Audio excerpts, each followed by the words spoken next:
In the middle of World War II, there was a kind of combat where vision was useless. American pilots flew into enemy airspace without seeing a single thing in front of them. No horizon, no silhouettes, no second chances. Somewhere ahead, German aircraft were moving through the night. Somewhere behind, a voice was calling numbers that meant life or death. The pilot never saw his enemy. He only trusted directions, distances, and a decision that had to be made in seconds. Fire too early, and he would kill his own men. Hesitate too long, and the Germans vanished into the darkness. And yet, one American crew hunted them anyway. In total darkness. If you want more true World War II stories, like this stories about people, not just battles, make sure you're subscribed. In World War II, most air combat followed rules that pilots understood. You saw the enemy, you judged distance, you reacted faster or flew better. Victory depended on eyesight, instinct, and timing. Night combat erased all of that. When darkness fell, the sky stopped making sense.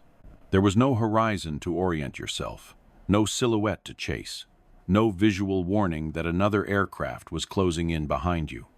Pilots flew inside a black void where up and down felt the same, and a single mistake could send an aircraft spiraling into the ground without anyone ever knowing why.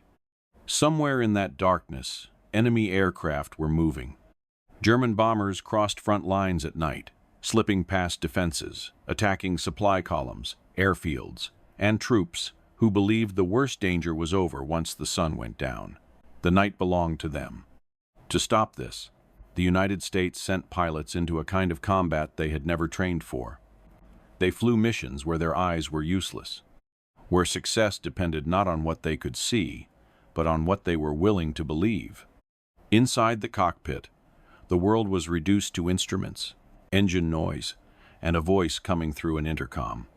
That voice belonged to a radar operator seated behind the pilot, staring at a glowing screen filled with blips that might be enemies or might be nothing at all. Those blips moved, then vanished, then reappeared somewhere else. The pilot never saw the target. He only heard numbers, distance, bearing, altitude. Each call required a decision. Turn now or wait, climb or descend, close the distance or break off. Every command carried risk. Fire too early, and the aircraft ahead might be friendly. Hesitate too long, and the enemy would disappear into the darkness forever. Night fighting was not heroic. It was exhausting.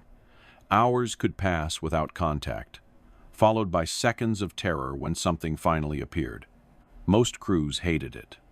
Many never survived long enough to understand it. Mechanical failures were common. Navigation errors were deadly. Disorientation killed experienced pilots without warning. Training accidents claimed more crews than enemy fire in the early months. Men vanished on routine missions, leaving behind nothing but questions. And yet, some crews kept flying. Not because they trusted the aircraft, not because they trusted the technology, but because they trusted each other. Somewhere over occupied Europe, an American pilot flew blind, following directions spoken by a man he could not see. The two of them shared a strange understanding. Both had survived crashes that killed everyone else on board. Both knew they were flying on time they should not have been given. They did not believe the night could be controlled. They only believed it could be faced. When the radar operator spoke, the pilot listened. When the pilot committed, there was no second guessing. In total darkness, hesitation was fatal. This was not a story about a machine designed to fight at night. It was a story about what happens when human beings are forced to make life and death decisions without sight, guided only by trust, instinct, and borrowed time. And on one night near the end of the war, that impossible way of fighting would change everything. Night fighting demanded something pilots were never taught to give up: their eyes. From the first day of flight training, pilots learned to trust what they could see. Visual references kept aircraft stable. Distance and closure rate were judged instinctively. An enemy aircraft was identified by shape, movement, and relative position. Air combat doctrine was built around vision. At night, all of that collapsed. In darkness, depth perception vanished.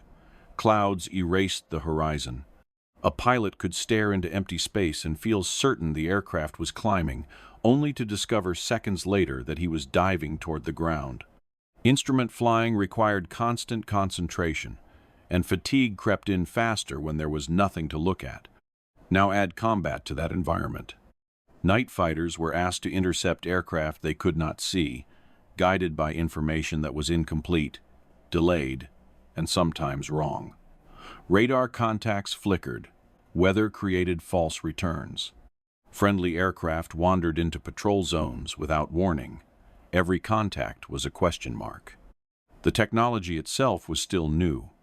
Airborne radar was heavy, temperamental, and unforgiving. It filled the nose of the aircraft, added weight, and demanded constant attention. If the system failed, and it often did, the mission was over. Worse, the crew might not realize it until they were already lost in the dark. Radar operators worked under intense pressure. They sat alone, isolated from the pilot, watching a screen that reduced the sky to moving dots. From those dots, they were expected to determine speed, altitude, heading, and intent. Then they had to translate that information into clear instructions quickly, calmly, without hesitation. A single wrong call could put the aircraft into a stall, or guide it directly into enemy fire, or send it chasing nothing while a real target slipped past unnoticed. Pilots knew this, and many of them hated night fighting because of it.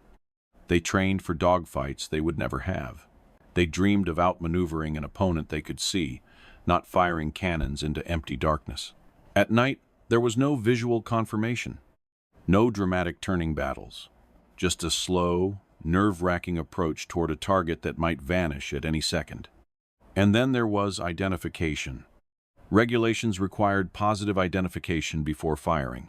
Shooting down a friendly aircraft was unforgivable, but at night, silhouettes blurred. Twin-engine aircraft looked alike. A bomber returning from a mission could resemble an enemy intruder from the wrong angle. Pilots closed to dangerously short distances, trying to see enough to be sure. Those seconds were often all the enemy needed to escape. If a pilot fired too early, he risked killing his own men. If he waited too long, the target disappeared into the dark. There was no safe choice. The environment itself was hostile. Night fighters flew long patrols, often hours at a time, scanning empty sky. Fatigue dulled reaction time. Cold crept into the cockpit. Engines droned endlessly. Many crews returned without ever seeing another aircraft, only to launch again the next night and repeat the process. Mechanical reliability was another constant threat. Night fighters were complex machines. Twin engines meant twice the chance of failure. Hydraulic systems leaked, electrical systems shorted, radar components overheated or lost calibration. A minor malfunction during the day could be managed visually. At night, the same failure could be fatal. Navigation errors compounded the danger. Without clear landmarks, crews drifted off course. Some found themselves over enemy territory without realizing it. Others ran low on fuel, unable to locate their base until it was too late. Training accidents were brutal.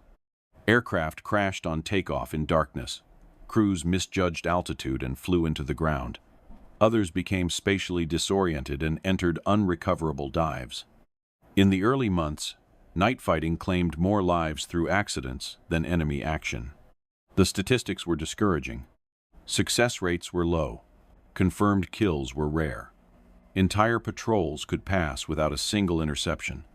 For many crews, night fighting felt less like combat and more like gambling with invisible odds. And yet, the enemy kept flying. German aircraft adapted quickly.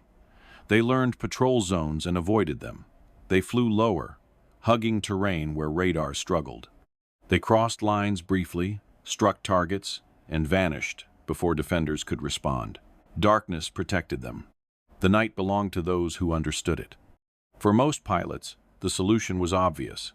Night fighting was inefficient, dangerous, and demoralizing.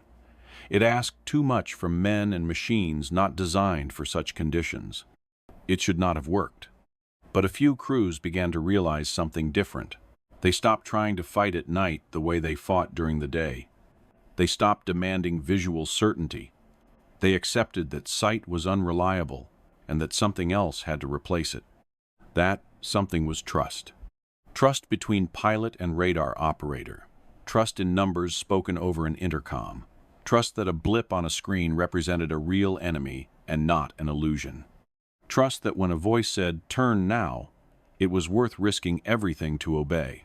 This kind of trust did not come from confidence in technology. It came from shared experience, from surviving mistakes, from understanding that hesitation was more dangerous than commitment. Some crews never developed it. Others did, slowly, painfully, through long nights and near disasters. And a very small number embraced it completely. They flew as if the darkness could not be defeated but could be navigated. They accepted that they would never see their enemy until the final seconds, and sometimes not even then. They learned to act decisively on incomplete information because waiting for certainty meant losing every time. For them, night fighting was no longer about equipment or procedure. It was about surrendering control and trusting another human being with their life. That was the only way this impossible kind of combat could ever work. And it was the reason one American crew would soon do what almost no one else could: hunt the enemy in total darkness and come back alive. Trust is not something that appears overnight in combat. It is built slowly, often through failure, through close calls, through moments where something goes wrong and the crew survives anyway. Most crews never reach that point. They fly together for a few missions, then rotate out, crash, or disappear into the statistics of war. But some crews carry something heavier with them from the beginning. Both men in this cockpit had already survived accidents that should have ended their flying careers forever. Crashes that killed everyone else on board. Moments when chance, not skill, decided who lived and who did not. Surviving something like that changes how a person sees risk. They no longer believed in luck. They did not expect fairness. They understood, deeply, that survival was temporary and fragile. Every mission after that felt like time that did not truly belong to them. They called it borrowed time. It was not a joke or superstition. It was an acknowledgement, an understanding that the clock had already run out once and somehow restarted. Flying on borrowed time did not make them reckless. It made them precise. In night combat, precision mattered more than confidence. The radar operator sat alone behind the pilot, separated by metal and darkness. He could not see outside the aircraft. He could not see the pilot's hands or face. All he had was a scope, a headset, and responsibility for every decision that followed. The screen showed movement without meaning. Dots appeared and vanished. Some moved smoothly. Others jittered, distorted by terrain or weather. The operator learned to read patterns, to sense intent from motion alone. A straight track suggested a bomber returning home. Erratic movement hinted at evasive maneuvers. Speed and altitude told their own stories. Every call he made shaped the flight path of the aircraft. Turn left. Ease down. Hold this heading. Each instruction committed the pilot to a course of action he could not verify visually. In daylight, a pilot might challenge a call, ask for confirmation, make adjustments based on what he saw. At night, that hesitation cost targets. The pilot learned to listen without argument. This did not come naturally. Pilots were trained to command their aircraft, to dominate the engagement, to trust their instincts. Surrendering control to someone else even partially felt wrong, dangerous, uncomfortable. But night fighting punished independence. A pilot who demanded certainty would never fire. A pilot who waited for visual proof would always arrive too late. Darkness rewarded commitment, not caution. The two men developed a rhythm. The radar operator spoke only when necessary. His voice stayed calm, even when contacts closed quickly or disappeared without explanation. He did not speculate. He did not rush. He gave numbers and directions, nothing more. The pilot responded immediately. No questions, no second guessing. When told to turn, he turned. When told to climb, he climbed. When told the target was ahead, he prepared to fire into empty space. They trusted the process because they trusted each other. That trust was tested constantly.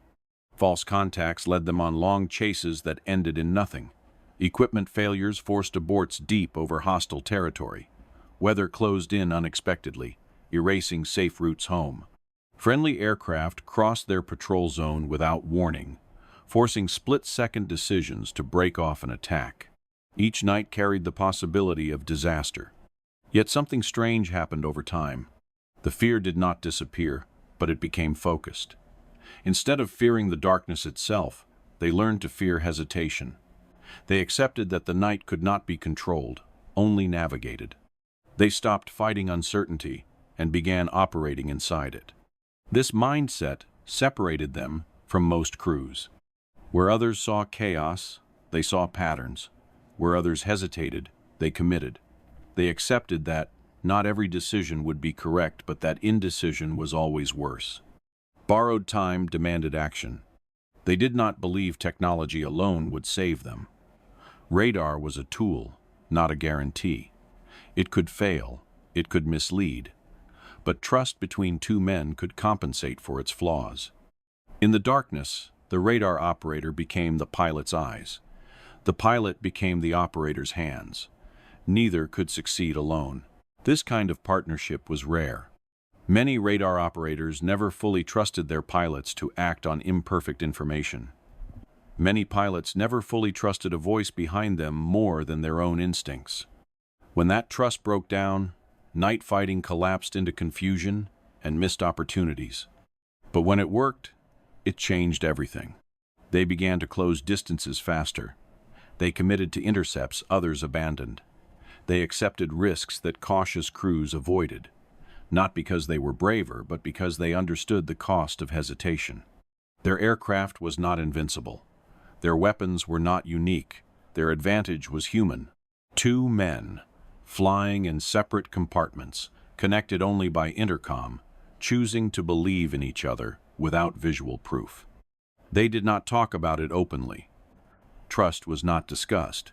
It was demonstrated, night after night, through decisions made without debate. By the time winter settled over Europe, they had flown long enough together that words became unnecessary. A slight change in tone communicated urgency. A pause signaled uncertainty. Silence meant maintain course. They were no longer reacting to the night. They were operating within it. And then the war changed. Targets became scarce. Patrols grew longer and emptier. Weeks passed without confirmed engagements. Frustration crept in, not from fear, but from waiting. From flying into darkness again and again, knowing the enemy might not appear at all. This was the most dangerous phase. Complacency set in. Fatigue accumulated. Crews lowered their guard. Equipment failures became harder to manage. Some pilots began to doubt whether night fighting still mattered. But borrowed time does not allow comfort. When the enemy returned to the skies in force, those who had lost focus paid the price. Those who had maintained discipline were ready. For one American crew, everything they had learned about trust, darkness, and commitment was about to be tested in a single night. A night where decisions would stack upon decisions, and hesitation would finally become impossible. They had survived long enough to reach that moment. Now they would discover what borrowed time was truly worth. The night did not begin differently from the others. There was no warning that it would matter. No sense of destiny as the aircraft lifted off and disappeared into the dark sky. Just another patrol, another stretch of blackness waiting to be searched. The weather was marginal. Clouds hung low, broken and uneven, erasing clean sightlines. Below them, the ground was invisible. Above them, the stars offered no help. This was the kind of night that swallowed mistakes whole. Inside the cockpit, everything felt familiar. Engine noise settled into a steady rhythm. Instruments glowed softly. The radar operator powered up his equipment and began scanning, watching the scope fill with indistinct returns. Most of them meant nothing. Ground clutter, weather, friendly aircraft far away. Minutes passed. Then an hour. This was the danger of night fighting, long stretches of nothing that lulled crews into routine. Fatigue crept in quietly. Muscles relaxed. Focus drifted. Then the radio crackled. A ground station reported movement near the border. Not a single contact, but several. Unidentified aircraft crossing in loose formation, altitude changing, speed inconsistent. It was the kind of report that demanded attention. The pilot turned toward the vector without hesitation. The radar operator adjusted his scope, filtering returns, narrowing the search. At first, the contacts were faint. Then one stood out. A steady track, heading west, holding altitude. This one was real. Distance closed slowly at first, then faster. The radar operator began calling numbers, calm, precise. Bearing steady, range decreasing, altitude unchanged. The pilot flew blind, trusting every word. At this range, visual contact was impossible. The target was somewhere ahead, hidden by darkness and cloud. The pilot resisted the urge to search for it. Looking outside only created illusions, shadows that weren't there, movement that didn't exist. He focused on the voice. At the same time, danger came from below. Anti-aircraft fire rose suddenly. Orange tracers climbing through the darkness. Friendly fire. Nervous gunners firing at anything that moved at night. The pilot rolled hard, diving away, as bursts exploded where the aircraft had been seconds earlier. Metal rattled against the fuselage. Shrapnel struck somewhere aft. The aircraft held together. The radar operator reported damage, minor, non-critical. But the flak had forced them off course, pushing them into an area between patrol sectors. A gap, less protected, closer to enemy airspace. The pilot made a decision. Instead of returning to his assigned route, he continued east. If German aircraft were flying tonight, they would pass through this space. The risk was higher, so was the reward. For nearly 40 minutes, nothing happened. Then, the radar scope came alive. Multiple contacts appeared near the border. Too many for coincidence. Aircraft moving with purpose, crossing westward. The enemy was flying in strength. Ground control assigned them a target. Single aircraft, medium altitude, steady speed. The radar operator locked on. The chase began. The distance closed smoothly. This target did not evade. It flew as if it believed the night was still safe. At 2 miles, then 1, then 800 yards, the pilot strained instinctively to see something, anything. At 500 yards, the darkness finally gave up a shape. Exhaust flames flickered briefly ahead. Twin engines, a long fuselage. The silhouette resolved just enough to confirm what the radar already knew. Enemy aircraft. The pilot armed his weapons. He did not hesitate. The cannons fired into the darkness, the recoil shaking the aircraft. Tracers vanished ahead, invisible until they struck. Then fire erupted along one engine. The enemy aircraft rolled sharply and dove. The pilot followed, staying with the falling shape until it disappeared into cloud. There was no explosion, no confirmation. The radar operator searched the scope. The return faded, then vanished. Probable. In daylight combat, a probable felt like failure. At night, it was survival. They climbed back to altitude. There was no time to reflect. Another contact appeared almost immediately. Slower, lower, heading west, different profile. The radar operator called it out. The pilot turned again. This aircraft did not move like a bomber. Its speed was lower, its altitude inconsistent. It hugged the terrain, trying to stay beneath radar coverage. A ground attack aircraft. The pilot closed from above and behind, descending carefully. At 600 yards, the shape became clear against the faint glow of the ground. Single engine, fixed landing gear, broad wings. The pilot fired. The shells struck home instantly. The aircraft erupted in a fireball, the explosion lighting the landscape below. Debris spiraled downward, burning until it vanished. Confirmed. Before the pilot could level out, the radar operator spoke again. Another contact. Same speed, same direction. Close. The enemy was flying in pairs. This second aircraft had seen the explosion. It dove aggressively, trying to disappear into terrain clutter. The pilot followed, descending rapidly, trusting the radar operator to keep the contact alive. Altitude dropped fast. Too fast. The ground rushed closer, unseen but deadly. The radar operator's voice remained steady, calling range and bearing as the aircraft plunged through darkness. At 400 yards, the enemy aircraft filled the windscreen. The pilot fired. The impact was immediate. The engine burst apart. The aircraft flipped onto its back and dove straight into the ground, exploding on impact. 2 confirmed kills in minutes. The pilot pulled up hard, breathing fast, hands aching from gripping the controls. The radar operator logged the times, the locations, the confirmations. There was no celebration, no relief. They were not finished. The night continued to offer targets. Some escaped into terrain, others turned back toward enemy lines. The pilot chased several, breaking off when identification could not be guaranteed. Every decision balanced aggression against restraint. Hours passed in fragments of tension and waiting. Then the sky began to lighten. Fuel was low. Fatigue weighed heavy. The radar operator scanned continuously, unwilling to miss a final contact. None came. As dawn approached, the pilot turned back toward base. The aircraft descended through thinning cloud, the first hints of ground visible below. They landed as the sun rose, exhausted and silent. Ground crews counted the damage. Flak holes, scars along the fuselage, nothing that would keep the aircraft grounded. In the debriefing room, intelligence officers asked questions. Times, bearings, ranges, confirmations. 2 aircraft destroyed, 1 probable, all in a single night. When the records were compiled later, the significance became clear. That night had doubled their score. They had achieved something almost unheard of in American night fighting. A concentration of success that few crews ever matched.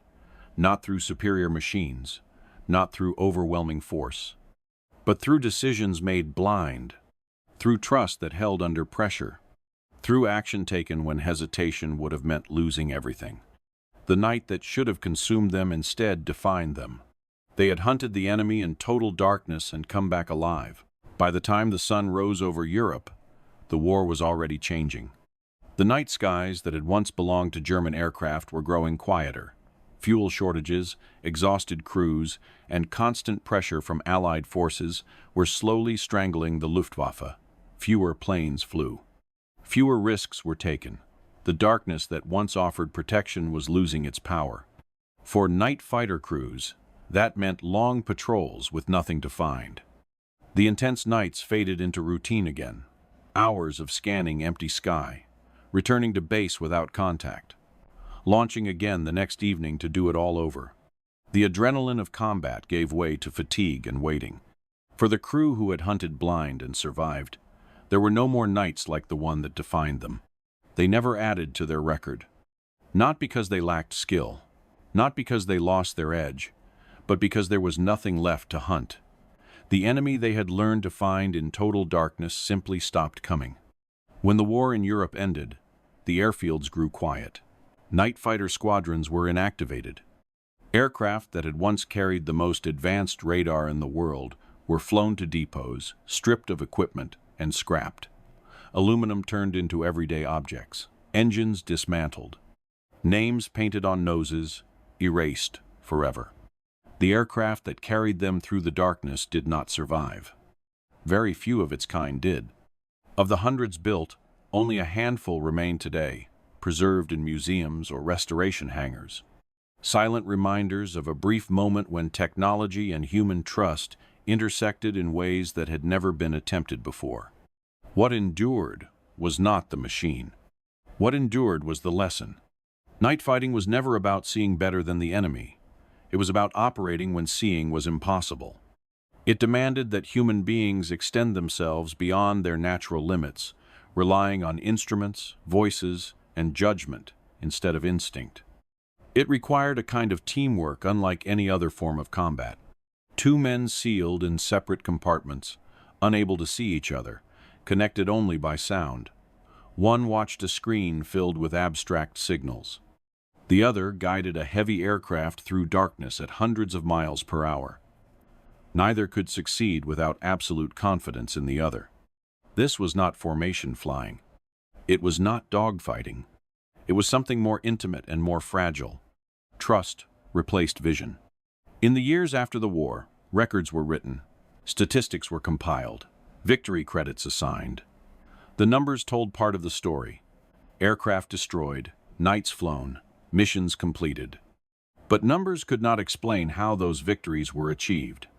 They could not capture the moments of doubt when a blip might have been nothing, or the seconds when firing meant accepting the possibility of catastrophic mistake, or the exhaustion that came from making those decisions night after night.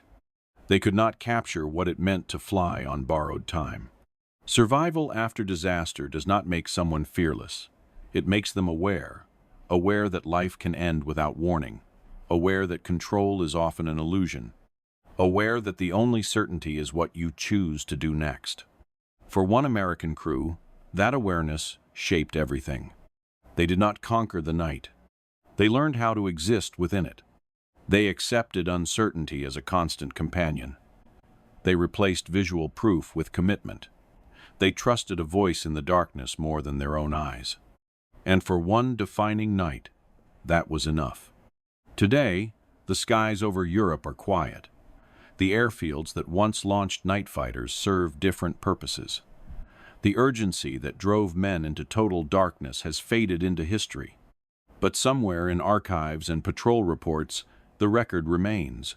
A paper trail of flights flown without sight, of enemies destroyed that no one ever saw fall, of decisions made blind that changed outcomes. These stories survive not because of machines, or statistics, or even victories. They survive because they reveal something enduring about human limits and what happens when those limits are challenged. In total darkness, vision fails. Trust does not. If this story stayed with you, hit the like button. Every like helps YouTube share these forgotten World War II stories with more people. Leave a comment and tell us where you're watching from. These stories only survive if they're remembered.